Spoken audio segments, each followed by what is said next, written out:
Good evening. Good evening. All right, there you go. Well, like Brett said, my name is David Harris. I work for the City of Seattle in the Office of Economic Development as a startup advocate. And in that role, I play matchmaker for resources for tech startups and help manage our website, startupseattle.com, where anyone in the community can post an event that's going on all over town.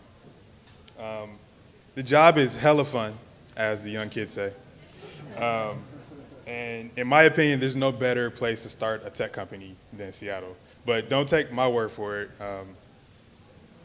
Business Insider earlier this year said Seattle is number 3 for the fastest growing startup scene with 110% growth just in 2015. Also, GeekWire did a report, or actually covered a report by JLL, a international business and real estate company that said Seattle is approaching 250 million square feet of leased office spaces just for tech companies. Number 2 only to Silicon Valley. And Seattle Times also covered a report, and their report was by Glassdoor. And that report stated that Seattle is the best paying city for software engineers when taking into account the cost of living. So Seattle's economy is booming. My young friends, they say it's lit, so it's something right now. But what happens when we disaggregate that data? For example, if we look at the median household income for all races in Seattle, then we see an increase well above the national average. However, for black families in Seattle, there has been a steady decline over the past decade.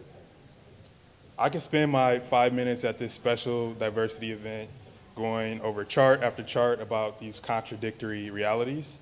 And while sometimes we might have the best intentions, without consistent critical evaluation of our efforts, I believe that we'll continue to be numb to our cognitive dissonance.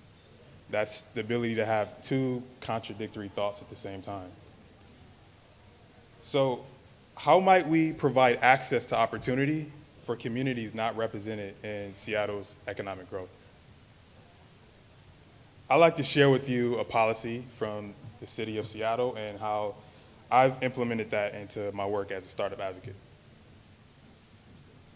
The City of Seattle's Race and Social Justice Initiative is an opportunity for all city departments to work directly in structural racism. So what does this look like in my day-to-day work? Well, in addition to holding office hours at places like WeWork in South Lake Union or Startup Hall in the University District, also hold office hours at Black Dot, a co-working space for black entrepreneurs in the Central District. And it's also good to explore new connections and opportunities and possibilities for the future. So we've held a handful of tech tours for groups like Africatown's Youth and their Young Geniuses program. They went to places like Axon, which was voted the geekiest office space by the GeekWire Awards, complete with stormtrooper doors and everything. And we'd like to do more of those. While exposure to future opportunities is great, the Mayor's Youth Initiative, Employment Initiative, takes that a step further and has employed thousands of young people aged 14 to 24 into real jobs. And we've actually hired 2 teenage interns over this past year at the Startup Seattle program. In March of this year, the Seattle region was designated a tech hire community by the White House. And it's an opportunity that doesn't have any funding attached to it, but it's an opportunity to bring employers, training providers like coding boot camps and community organizations to the table towards a common goal. And that goal is to train and place at least 2,000 people into tech jobs by 2020. Particularly people from communities, Black and Latino communities, as well as women and the formerly incarcerated. So in conclusion, I hope that something I said tonight resonated with you, and if it did, please get in contact with me. And most of all, I hope that we can, I wish that we can help to end structural racism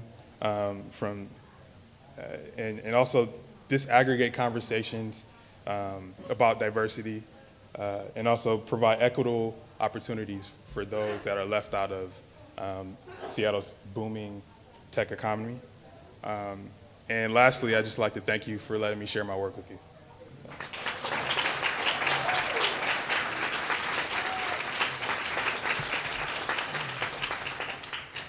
Any questions?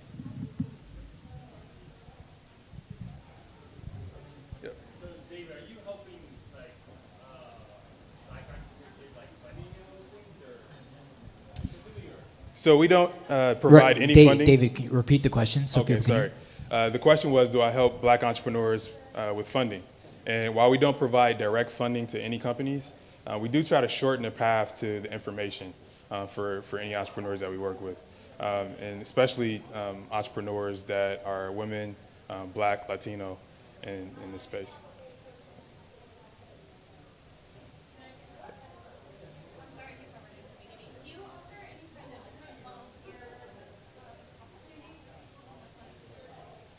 Yeah, sure.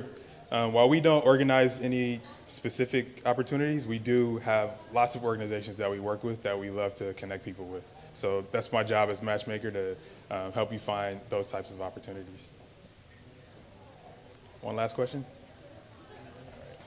What's the biggest challenge to overcome at work? What encountered at work?